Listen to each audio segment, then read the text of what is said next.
दिसंबर 2006 में हमने लॉन्च किया कंकरबाग से अपना पहला शोरूम और वर्कशॉप।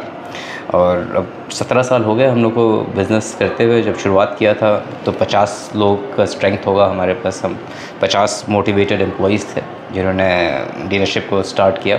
अब देखते ही देखते 17 सालों में अब 400 साढ़े करीब 450 एम्प्लॉइज़ हैं जो काम कर रहे हैं। और हम लोग शुरुआती महीने में करीब 30-35 गाड़ी बेचते थे। आज के दिन मोटा मोटी हम लोग 125 गाड़ी बेचते हैं। नमस्कार, आदाब, सत श्री अकाल। एक्सप्लोर वर्ल्ड में आपका स्वागत है। मैं हूं सम्राट उपाध्याय। आज हमारे साथ जो गेस्ट मौजूद हैं वो किसी पहचान के मोहताज नहीं हैं और लोग कहते हैं बिहार में काबा। मैं आपको आज ऐसे शख्सियत से रूबरू करवाने वाला हूं जो बिहार में न सिर्फ बेहतर काम कर रहे हैं बल्कि आपको एक बेहतरीन रोज़गार लोगों को अवसर दे रहे हैं। अमित गुप्ता सर, आपका स्वागत है एक्सप्लोर वर्ल्ड में। Thank you very much. मैं आपको बता दूं कि Amit Gupta sir Kris Hyundai के फाउंडर हैं और आज मैं क्रिस हुंडई के बारे में बातचीत करूंगा, कैसे क्रिस हुंडई काम करती है और सर की जर्नी के बारे में बातचीत होगी। क्रिस हुंडई कैसे नाम पड़ा और ये इसकी जर्नी कैसे शुरू हुई, कब शुरू हुई? क्रिश हुंडई बेसिकली कृष्ण भगवान के नाम से क्रिश नाम पड़ा और इत्तेफाक से मेरे बेटे का नाम भी क्रिश है। लेकिन क्रिश हुंडई हमने लॉन्च किया, नाम जब रखा सितंबर के महीने में और इनफैक्ट डीलरशिप लॉन्च हुई दिसंबर में। कंपनी फॉर्मेशन हो गया था सितंबर में मेरा बेटे का जन्म भी हुआ था। तो बेसिकली रखा तो भगवान के नाम पे है, भगवान के नाम में बेटे का नाम भी है और कंपनी का नाम भी है। दिसंबर 2006 में हमने लॉन्च किया कंकरबाग से अपना पहला शोरूम और वर्कशॉप। और अब 17 साल हो गए हम लोग को बिज़नेस करते हुए। जब शुरुआत किया था तो 50 लोग का स्ट्रेंथ होगा हमारे पास। हम 50 मोटिवेटेड एम्प्लॉइज़ थे जिन्होंने डीलरशिप को स्टार्ट किया। अब देखते ही देखते 17 सालों में अब 400 साढ़े करीब 450 एम्प्लॉइज़ हैं जो काम कर रहे हैं। और हम लोग शुरुआती महीने में करीब 30-35 गाड़ी बेचते थे। आज के दिन मोटा मोटी हम लोग 125 गाड़ी बेचते हैं। 2 शोरूम है हमारा नई गाड़ियों का, 2 शोरूम है सेकेंड हैंड प्री ओन्ड गाड़ियों के और 4 वर्कशॉप्स हैं हमारे, जिससे क्रिश हुंडई पूरे हुंडई के कस्टमर्स को बेहतर से बेहतर सर्विस देने की कोशिश कर रही है। और हम उम्मीद कर रहे हैं कि जो भी हमारे लोग हैं जो क्रिश हुंडई में काम करते हैं वो उनको भी अच्छे से हम ट्रीट करें ताकि वो हमारे कस्टमर्स को भी बेहतर से बेहतर अनुभव दे सकें जब वो क्रिश हुंडई विज़िट करें, चाहे सर्विस सेंटर जाए, चाहे शोरूम जाए, जहाँ भी क्रिश हुंडई के लोगों से वो टच में आए तो उनको अच्छा फीलिंग मिले, उनको डिलाइटफुल फीलिंग देने के मकसद से ही हम लोग अग्रसर हैं और मेहनत कर रहे हैं। सर, क्रिस हुंडई की जो शुरुआती दौर होगी उसमें बहुत स्ट्रगल फेज़ आपने देखा होगा। बिल्कुल। सर, ऑटोमोबाइल इंडस्ट्री ही क्यों आपने चूज़ किया? ऑटोमोबाइल तो इनफैक्ट मेरा बहुत पर्सनल इंटरेस्ट रहा है ऑटोमोबाइल में और गाड़ियों का मुझे बहुत शौक़ है और मुझे लगता है इसी वजह से ये बिज़नेस चूज़ किया मैंने। मैं तो यूएस में एमबीए कर रहा था। 2001 में मैंने यूएस में अमेरिका में एमबीए किया, वहाँ काम भी किया 1 साल। और उसके बाद गाड़ी का डीलरशिप ही ऐसा वजह था जिसने मुझे इंटरेस्ट क्रिएट किया इंडिया वापस आने के लिए। और हुंडई उस समय बहुत बड़ी ब्रांड नहीं थी 2006 में 2005 में। तो हम लोग को इनफैक्ट ये सेकंड डीलरशिप है। बिहार में पहले दूसरे डीलर थे जिन्होंने लॉन्च किया था हुंडई ब्रांड को 1997 में और हम लोगों ने 2006 में लॉन्च किया। तो पर्सनल गाड़ियों का पैशन होने की वजह से भी ये बिज़नेस मैंने चूज़ किया। और दूसरा क्योंकि एमबीए किया था तो कॉर्पोरेट स्ट्रक्चर वाला बिज़नेस करना था मुझे, तो इसी वजह से डीलरशिप एक छोटे लेवल से कॉर्पोरेट लेवल का काम होता है, तो इस वजह से ही बिज़नेस हमने शुरू किया उसी मकसद से। अक्सर मैं सुनता हूं सर कि लोग डीलरशिप में जो है अच्छा अवसर प्रदान नहीं करते हैं यंगस्टर को, और लेकिन इसके विपरीत क्रिस हुंडई जो है अपने एम्प्लॉय का खासा ख्याल रखती है। आप सैलरी नेगोशिएशन से लेकर या फिर किसी तरह का आपको क्लेम सुनने को नहीं आता है। आप रोज़गार जो है अक्सर यूथ को देते रहते हैं। इसके पीछे सर आपका कुछ मकसद, खासा मकसद? देखिए, इनफैक्ट जो लोग इनएक्सपीरियंस्ड हैं उनको अगर मौका नहीं मिलेगा तो कभी एक्सपीरियंस पा भी नहीं पाएंगे। तो आपको मौका देना पड़ेगा लोगों को। और सच्चाई में हम लोग का जो एक्सपीरियंस रहा है ऑनेस्टली 17 सालों में, मैंने देखा है कि जितने लोग फ्रेशर्स जो हमने हायर किया है और जिनको हमने ट्रेन किया है वो ज़्यादा वेल परफॉर्मिंग है, बशर्ते कि दूसरे लोगों के ट्रेन किए हुए मैन पावर को हायर करना। लेकिन कभी कभी इमरजेंसी सिचुएशंस में या कभी कभी मैन पावर के इश्यूज़ में हम लोग लैटरली भी लोगों को हायर करते हैं। लेकिन हम लोग बहुत बिलीव करते हैं कि इंटरनल प्रमोशंस भी करें। जिन लोगों को हमने हायर किया उनको ट्रेन करें, उनको उनको एक अपॉर्चुनिटी कमाने का अपॉर्चुनिटी दे अपने संस्था में। प्लस हम लोग ये भी कोशिश करते हैं कि जो लोग अच्छा परफॉर्म करें उनको प्रमोट भी करें। तो प्रमोट करेंगे तो क्या होता है कि आपकी जो कंपनी का कल्चर है, जो लोग वहाँ काम कर रहे हैं वो उस कल्चर से भली भांति वाकिफ़ रहते हैं।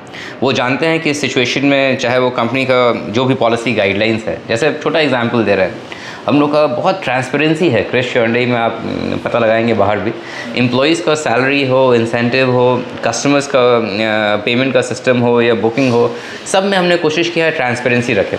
कोई चीज़ छुपा हुआ नहीं है, किसको क्या सैलरी इंसेंटिव मिलना है, टाइम पे मिलना है, क्या मिलना है वो भी डिमार्केटेड है। जो कमिटमेंट दे दिया उसमें पीछे नहीं हटना है।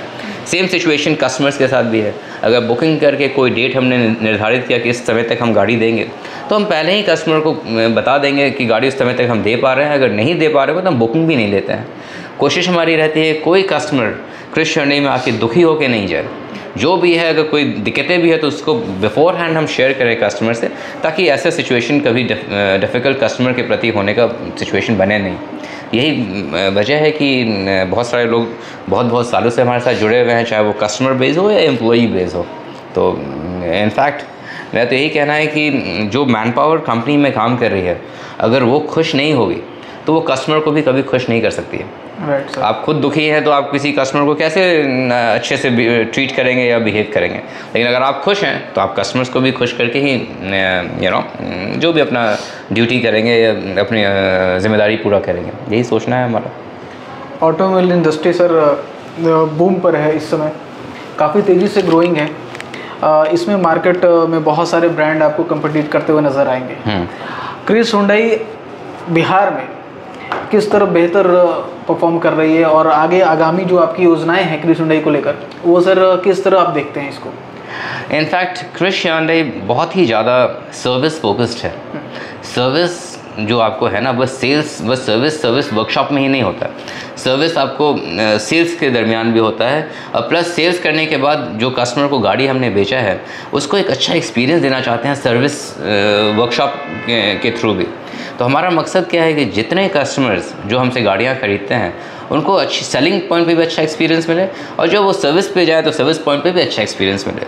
इसी वजह से आप मान के चलिए कि हम लोग गाड़ियाँ बेच रहे हैं अगर 125 से 150 के रेंज में, तो हमारी जो सर्विसिंग हम कर रहे हैं, हम करीब 2200 से 2500 गाड़ी महीने की सर्विसिंग करते हैं अपने वर्कशॉप में। जो हमारे जितने को डीलर्स Hyundai के हैं उनका 3 टाइम्स है। हमारे जो नेक्स्ट कॉम्पीटिंग डीलर भी है उन लोग 1800 के रेंज में करते होंगे, और हम लोग अपने 4 वर्कशॉप मिला के करीब 2200 से 2500 के रेंज में गाड़ियों की सर्विसिंग करते हैं।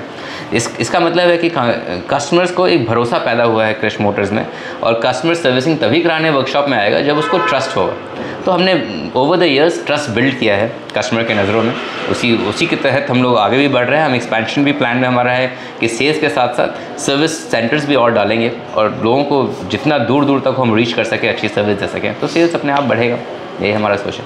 सर हमारी आउटलेट तो बिहार में है, इसके क्या और भी आउटलेट आपको अलग अलग राज्यों में देखने को मिलेंगे? इनफैक्ट Hyundai तो एक्सपेंशन कर रहा है, बहुत सारे सेटअप्स पे, अलग अलग लोकेशंस पे नए डीलरशिप्स आ रहे हैं, स्मॉल साइज़ के वर्कशॉप्स आ रहे हैं। इनफैक्ट जो फ्यूचर है ऑटोमोबाइल सेगमेंट का वो बहुत डिजिटल हो गया है, तो बहुत सारे बड़े बड़े शोरूम्स का कॉन्सेप्ट भी अब ख़त्म हो रहा है। अब आउटलेट्स बनेंगे, रूरल सेंटर्स में स्मॉल साइज़ के शोरूम्स बनेंगे। शहर में रियल एस्टेट प्राइसेस इतने बढ़ गए हैं कि ओवरहेड्स इतने ज़्यादा बढ़ गए हैं कि लोगों को बड़े बड़े सेटअप्स को मेंटेन करना बहुत मुश्किल होगा फ्यूचर ईयर्स में। तो आप देखिएगा कि अब आज के दिन भी कस्टमर के वॉक-इन्स बहुत घट गए हैं शोरूम में। कस्टमर्स वीडियो पे ही, यूट्यूब पे ही गाड़ी पर रिसर्च कर लेते हैं, गाड़ी का मॉडल कलर पसंद कर लेते हैं, उनको घर पे हम टेस्ट ड्राइव देते हैं और घर पे गाड़ी को डिलीवर कर देते हैं। तो शोरूम का इंफ्रास्ट्रक्चर का जो मकसद है वो बहुत हद तक धीरे धीरे ओवर द ईयर्स घटेगा। तो मुझे उम्मीद है कि जितने सेंटर्स भी खुलेंगे, बाहर भी जो एक्सपेंशन होंगे, और स्मॉल आउटलेट्स खुलेंगे, सर्विस सेंटर्स भी कुछ दिन में इलेक्ट्रिक व्हीकल्स आएंगी जैसे, तो सर्विसिंग का रिक्वायरमेंट भी घटता चला जाएगा। तो as a business model drastic change आने वाला है इस इंडस्ट्री में। तो क्या क्रिश Hyundai भी उस मॉडल को लेकर तैयार है अगले सेगमेंट के लिए? देखिए, जब तक आप अडाप्ट नहीं करेंगे सिचुएशन के हिसाब से, तब तक आप एग्जिस्ट नहीं कर सकते हैं मार्केट में। तो हमको तो अडाप्ट करना पड़ेगा, लेकिन the environment is very uncertain. We are not sure how things will, pan out in the next few years. Electric vehicles भी है, तो इलेक्ट्रिक व्हीकल्स का भी ऐसा कोई खास पेनिट्रेशन लेवल नहीं है। कस्टमर्स का एक्सेप्टेंस लेवल अभी उतना ज़्यादा इलेक्ट्रिक व्हीकल्स के प्रति नहीं है, लेकिन प्रमोट किया जा रहा है अभी, उसको भी टाइम लगेगा। अभी बहुत सारी टेक्नोलॉजी आने वाला है, हाइड्रोजन सेल्स है, फ्यूल सेल टेक्नोलॉजी है, तो उस टेक्नोलॉजी बहुत सारी चीज़ों पर कंपनीज रिसर्च कर रही है।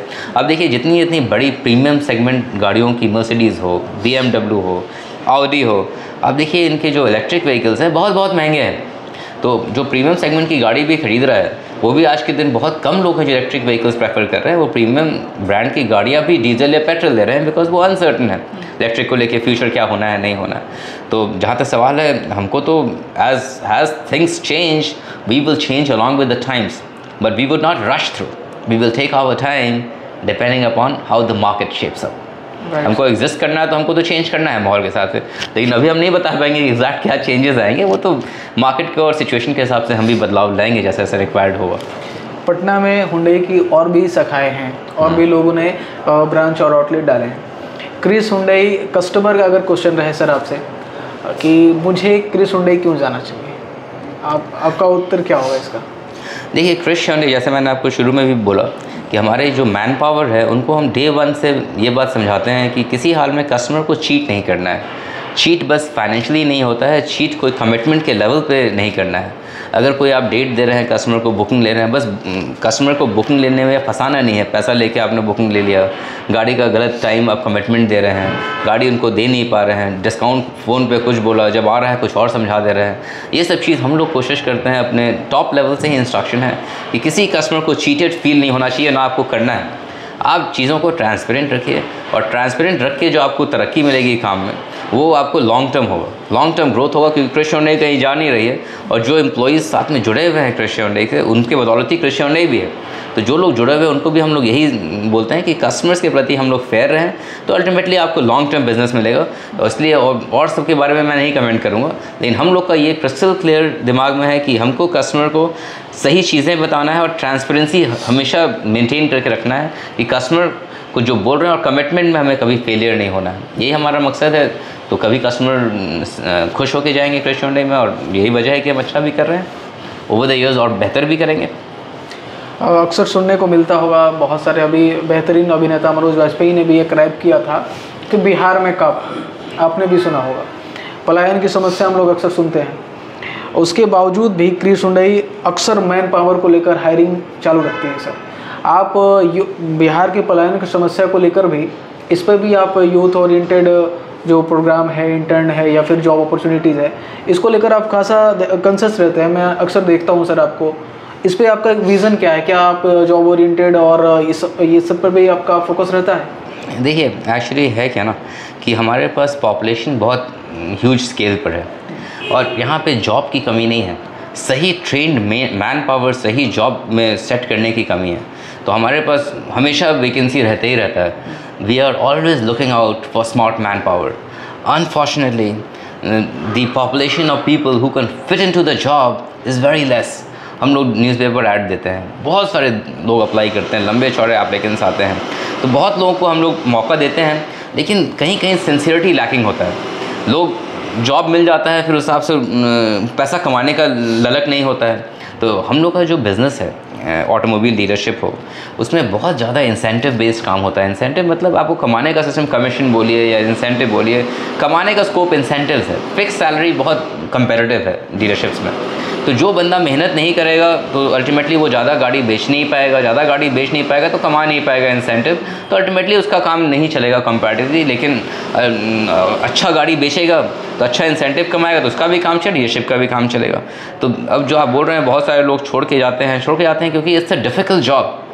To be very honest, sales is the best paying job for good performers and the worst paying job for underperformance. जो परफॉर्म नहीं कर रहा है उसके लिए सबसे वर्स्ट वो जॉब है। नहीं सर, हाँ। क्रिस हुंडई छोड़ने की बात नहीं कही मैंने। हाँ। मैंने बिहार के पलायन की समस्या को लेकर बात कही कि जो यूथ हैं एजुकेशन लेने के बावजूद बिहार को छोड़ना चाहते हैं, ये इंडस्ट्री नहीं है या फिर सेक्टर में अच्छे अपॉर्चुनिटी नहीं मिलते हैं, फिर भी क्रिस हुंडई एक बेहतरीन प्लेटफॉर्म है, आपको परफॉर्म करने का मौका दे रही है, प्रमोशन एक्टिविटीज़ हमेशा आपके पास ओपन रहता है। इसको लेकर मैंने आपसे सवाल किया है सर।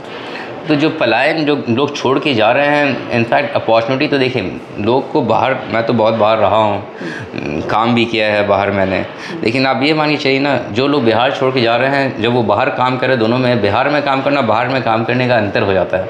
यहाँ पे जो लोग छोड़ के जाते हैं और बाहर बिहार में काम कर रहे होते हैं, उनका सिंसियरिटी लेवल ऑटोमेटिकली बढ़ा हुआ दिखता है मुझे। और जो बिहार में रहते हैं थोड़ा कंफर्ट जोन में आ जाते हैं, यहीं कि अपना घर है, यहाँ पेरेंट्स हैं, जो भी वजह हो, फाइनेंशियली वेल ऑफ फील करते हैं, तो थोड़ा सा कंफर्ट लेवल कम रहता है, ज़्यादा रहता है। तो अब जो लोग यहाँ से मूव कर रहे हैं, उनको भी बहुत बाहर अपॉर्चुनिटी कोई खास नहीं मिल रहा है, वहाँ भी बहुत कंपटीशन है। यहाँ से दिल्ली लोग जा रहे हैं, मुंबई जा रहे हैं, रहने वहने का सुविधा वहाँ नहीं मिल पा रहा है लोगों को, सही मामले में लिविंग कॉस्ट ऑफ लिविंग वहाँ हायर साइड पे है। उससे क्या हो रहा है कि पब्लिक तो का पलायन हो रहा है वहाँ पर, लेकिन लोग अगर सही मामले में अगर स्टे बैक करके यहाँ भी अपॉर्चुनिटी एक्सप्लोर करें तो यहाँ कंपटीशन कम है, उनको अच्छा जॉब अपॉर्चुनिटी में अच्छा कमाने का भी स्कोप है। आज के दिन आप विश्वास मानिए, इतने डीलर्स हैं बिहार में हैं, दिल्ली में मेरे बहुत सारे फ्रेंड्स हैं डीलरशिप जिनका दिल्ली में है, 12-12, 15-15 शोरूम्स है, कुछ का बेंगलोर में है। जितने इतने बड़े प्लेयर्स हैं, वो लोग भी आज के दिन यही बोलते हैं कि Tier 2, Tier 3 टाउन्स में ज़्यादा अच्छा प्रॉफिट मार्जिन्स है, बशर्ते कि बड़े शहर में ज़्यादा कंपटीशन है। अब पटना की एग्जांपल लीजिए, तो अगर आप छोटे शहर में चले जाएंगे तो पटना से ज़्यादा मार्जिन छोटे शहर में लोग कमा रहे हों, बशर्ते पटना में। तो अल्टीमेटली लोग तो जो छोड़ के जा रहे हैं, उनको ड्रीम दिमाग में है कि बड़ा चीज़ वहाँ बड़े शहर में जाएंगे तो बड़ा अच्छा से कमाएंगे, अपॉर्चुनिटी बिल्कुल मिल रहा होगा, लेकिन बहुत सारे मेजॉरिटी लोग बहुत अच्छा भी नहीं कमा पा रहे हैं, क्योंकि खर्च भी वैसे ही बढ़ जा रहा है। और जो लोग यहाँ रह जा रहे हैं, उन अल्टीमेटली जो टैलेंटेड लोग रह जा रहे हैं, उनको यहाँ बेहतर कमाने का अपॉर्चुनिटी है। तो मेरा यही सजेशन है कि जाने से पहले जो टैलेंटेड, अब मैं आपको अपना खुद का एग्जांपल बताता हूँ। मैं अमेरिका में था, मैं सेल्स पोजीशन में मार्केटिंग मैनेजर ट्रेनी पोजीशन पे था, MBA कर। तो ये 2000 की बात है, मेरे पेरेंट्स विज़िट करने आए, मैं उस समय अटलांटा में था, साउथ ईस्ट US में वो है। So I was selling these air purifiers, vacuum cleaners, और ये सब का मैं सेल्स का पूरा ट्रेनी था। और MBA करके मैंने ज्वाइन किया ये पोजीशन। मैं बहुत मेहनत कर रहा था, डोर टू डोर मार्केटिंग करने जाना, प्रोडक्ट दिखा रहा हूँ। दूसरा, मैं इंडियन बंदा, एक्सेंट बात करने का तरीका, हम लोग का जो इंग्लिश का एक्सेंट है वो US में डिफरेंट एक्सेंट है। They don't appreciate very much an outsider, so they don't even understand you, आप क्या बोल रहे हैं। देखो इंग्लिश हम भी बोल रहे हैं, वो समझ नहीं पाते हैं। तो ग्रेजुअली मैंने बहुत सारे चेंजेस अपने में किया, 6 महीने 5 महीने काम किया, बहुत एफर्ट लगाया, लेकिन ठीक है, बिज़नेस धीरे धीरे करते करते मेरे पेरेंट्स वही विज़िट करने आया, मुझे 6 महीना हो गया था, और उससे पहले मैंने MBA भी US में ही किया था। तो मेरे फादर आके बोले, बेटा तुम इतना दिल्ली में भी मैं श्री राम कॉलेज से मैंने कॉमर्स से BCom किया, जो इंडिया का टॉप कॉलेज है। उसके पहले DPS RK पुरम से मैंने स्कूलिंग किया, जो इंडिया का टॉप स्कूल है। तो बेटा तुम इतना अच्छा स्कूल में पढ़े, इतने अच्छे कॉलेज में पढ़े, अब US में तुम आकर इतना टैलेंटेड हो इंडिया के हिसाब से, वहाँ जाके इतना तुम स्ट्रगल कर रहे हो, मतलब इतना मेहनत, इतना स्ट्रगल और रिजल्ट नज़र नहीं आ रहा है। So why are you spending your time here? अब मैं ये आपको एनालॉजी दे रहा हूँ कि जो बिहार छोड़ के जा रहे हैं। सो माई फादर टोल्ड मी कि you should come back to India because you are talented and you would have less competition in India. यहाँ इतना कंपटीशन है, कोई तुमको वैल्यू नहीं है तुम्हारा, तुम वापस लौटोगे तो तुम्हारा जो वैल्यू ज़्यादा क्रिएट होगा इंडिया में, तुम्हारा टैलेंट ज़्यादा अच्छा यूज़ हो पाएगा इंडिया में, with lesser effort you will have a better result. So मैं 6 महीने और वहाँ काम किया, वैसे भी मेरा वीज़ा 1 साल का ही काम का था, 6 महीना काम किया, 6 महीना और कंटिन्यू किया, and I was promoted, I start doing well in the US too. मेहनत करा तो मेहनत जहाँ भी कोई करेगा रिजल्ट आते ही है। फिर मैं ब्रांच मैनेजर भी बन गया वहाँ पे। फिर वहाँ पे 2001 में जो वर्ल्ड ट्रेड सेंटर पे अटैक हुआ, इकॉनमी का बुरा हाल हुआ, वीज़ा एक्सटेंशन नहीं हो रहा था, मैंने डिसाइड किया ठीक है इंडिया मूव करते हैं। इंडिया फिर मैं मूव कर गया। तो मैं यही बताना चाह रहा हूँ, यहाँ पर मुझे कम कॉम्पिटिशन मिला। अब Hyundai का डीलरशिप मुझे कैसे मिला? मैं इंटरव्यू के लिए गया, इंटरव्यू गया, कोरियंस लोग बैठे हुए थे। मैं तो अमेरिका में जहाँ MBA किया, वहाँ भी मेरे पास बहुत सारे क्लासमेट्स थे, कुछ कोरियंस थे, कुछ टीचर्स कोरिया के थे। तो प्रेजेंटेशन मैंने दिया वहाँ पे, तो बस डिस्कशन करके मेरा एनर्जी लेवल, एंथुजियाज्म देखकर ही मुझे डीलरशिप Hyundai का पटना बिहार के लिए मिल गया। तो मैं इंटरेस्ट देके मैंने चालू कर दिया, और यहाँ मुझे शुरुआती दौर में ही कंपटीशन बहुत कम फेस करना पड़ा, बहुत क्विक टाइम में हम लोग को ग्रोथ मिल गया। ये चीज़ मैं और लोगों के लिए भी कह रहा हूँ जो लोग छोड़ के जा रहे हैं शहर को ना, बिहार को छोड़ के जा रहे हैं, कहीं भी जा रहे हैं, हो सकता है कई लोगों को अपॉर्चुनिटी अच्छा मिल रहा होगा, लेकिन बहुत सारे लोग को इतना अच्छा अपॉर्चुनिटी नहीं मिल पा रहा है। अगर वो यहाँ स्टे बैक कर जाते हैं, they have better opportunity here, they can make more money here comparatively. Even if they make less money, they would have what, the cost of living would be lesser than what it is in the metros. तो ये मेरा suggestion है young लोग generation जो छोड़ के जा रही है कि एग्जिस्टिंग अपने ज़मीन से जुड़े रहिए, तो आपको ज़्यादा और अच्छा परफॉर्म करने का मौका मिलेगा, और in fact you will feel proud of belonging to where you belong to. जैसे ही मेरा कहना होगा। सर क्रिस हुंडई अभी इसके बहुत सारे प्रोडक्ट जो है लॉन्च होने वाले हैं। अभी एक मिड साइज एसयूवी जो है हमारी एक्स्ट्रा लॉन्च हो रही है। मिड साइज नहीं, small size, small size SUV. Small size.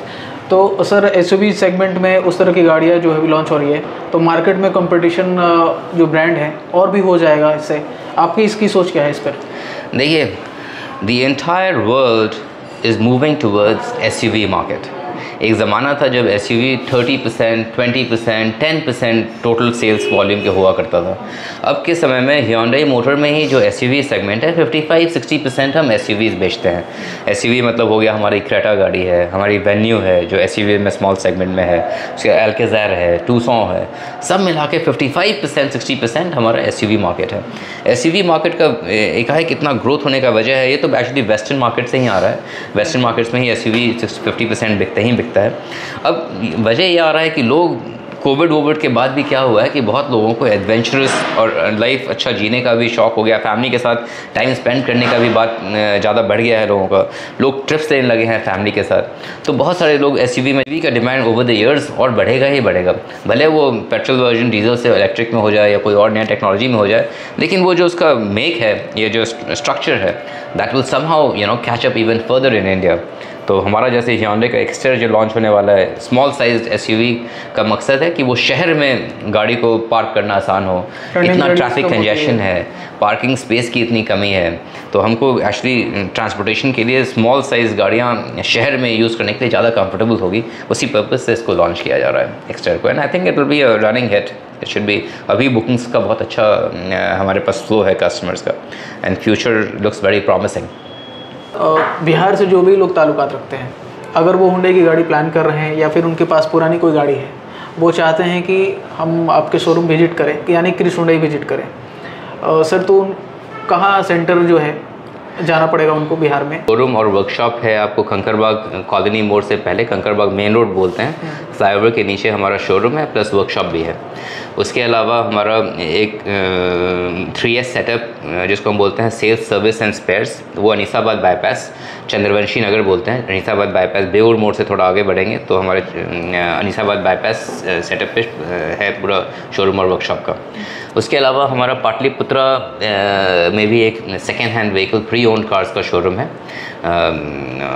Plus एक हमारा RPS मोड़ शगुना मोड़ के पास हमारा वर्कशॉप बहुत बड़ा सेंटर है, गाड़ियों की सर्विसिंग जहाँ होती है, प्लस वहाँ छोटा सा हमारा सेल्स ऑफिस भी है बेली रोड पे RPS मोड़ के पास। यही सब लोकेशंस हैं हमारे। आशा करता हूँ कि आपको सारे ब्रांच की इन्फॉर्मेशन आपको मिल चुकी होगी। एक्चुअली सर के साथ एक पहला पॉडकास्ट होगा जो चैनल पे आप देख रहे हैं, इसमें सारी हुंडई से रिलेटेड इनके विजन्स और जॉब अपॉर्चुनिटीज़ बहुत सारी बातें हुई। तो वीडियो आपको कैसी लगी ये कमेंट सेक्शन में ज़रूर बताइएगा। अगर आप गाड़ी प्लान कर रहे हैं, हमारे पास जो है बहुत सारा वो कॉम्पैक्ट कार हो गई, SUV कार हो गई, सेडान कार हो गई। अभी हमारी न्यू वर्ना लॉन्च हुई है जो काफ़ी कमाल की सेडान कार है, 1.5 में टर्बो और नॉन टर्बो दोनों इंजन में मिलेगा आपको, कमाल का परफॉर्मेंस है, और ये सारी चीज़ें आपको मिलेंगी क्रिस हुंडई में बेहतरीन ऑफ़र के साथ। साथ साथ आपकी सर्विस जो है अन्य डीलरशिप से बेहतरीन होगी। ये हमारा वादा है आपसे, एक बार विजिट ज़रूर करें। और वीडियो अच्छी लगी तो शेयर कीजिएगा, सपोर्ट कीजिएगा और सब्सक्राइब कीजिएगा। Thank you. अभी आप देख रहे थे एक्सप्लोर वर्ल्ड में सम्राट उपाध्याय के साथ, और हमारे साथ गेस्ट में मौजूद थे Shri Amit sir. Thank you very much. Thank you mister Upadhyay.